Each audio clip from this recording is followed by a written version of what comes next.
This is TWiT.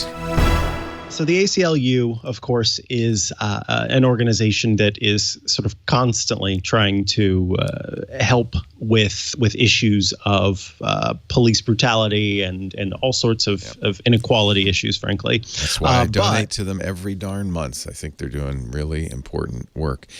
They used to have an app called Code Blue or something, but they've got a new one now. They've replaced it.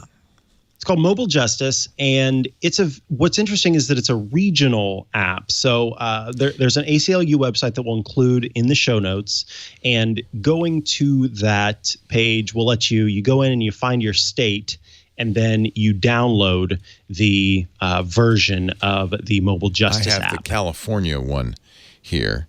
And so the idea of this is that, and the reason, this is why it's regional, by the way.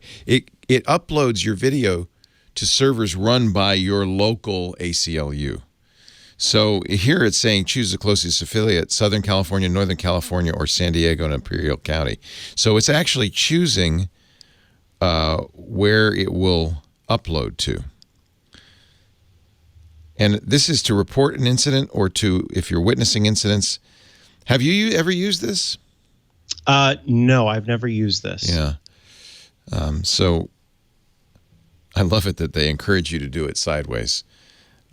So then you're recording, and then you click to stop, and the test is successful. And so this uploads it immediately to the ACLU in your region. So I think that's kind of cool.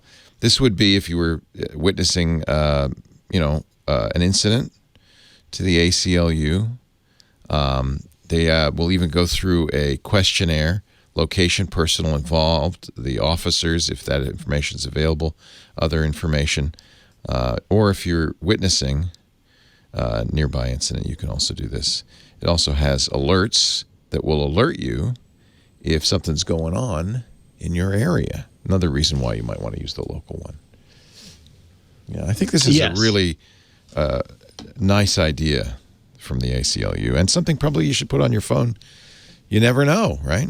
I agree. Yeah, I mean, just to have this, and like you said, there's an option that lets you broadcast your location, so you can alert others where you are when it's triggered within the app.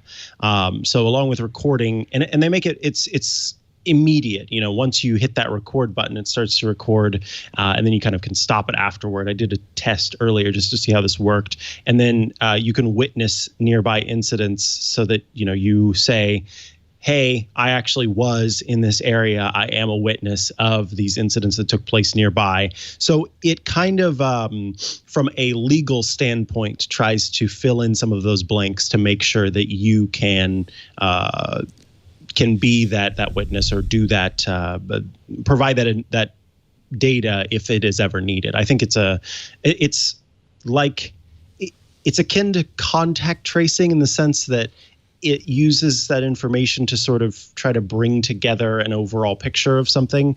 And I kind of like that idea that multiple people using this app together provide for a better bit of information than just a single person. We saw that with the George Floyd incident because there was the initial camera angle where you could see Officer Chauvin with his knee on Floyd's neck, but you couldn't really see what the other officers were doing.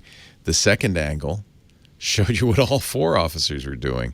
And it's those multiple angles that make it more and more difficult to defend, right? It gives you more information.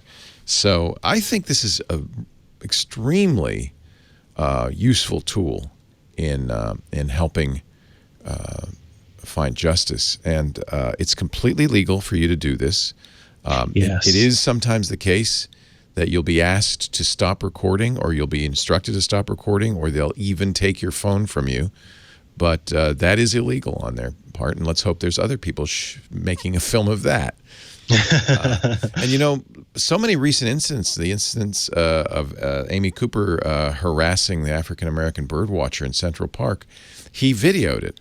And it's because of that we know exactly what happened. We know that he was peaceful, calm, appropriate, and that she was out of control and inappropriate.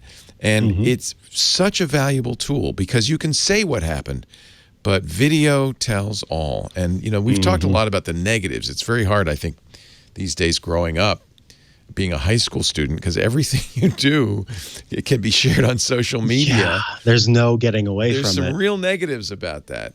But in this case, I think it's a real positive. I know there are people who don't like that idea, but the camera doesn't lie.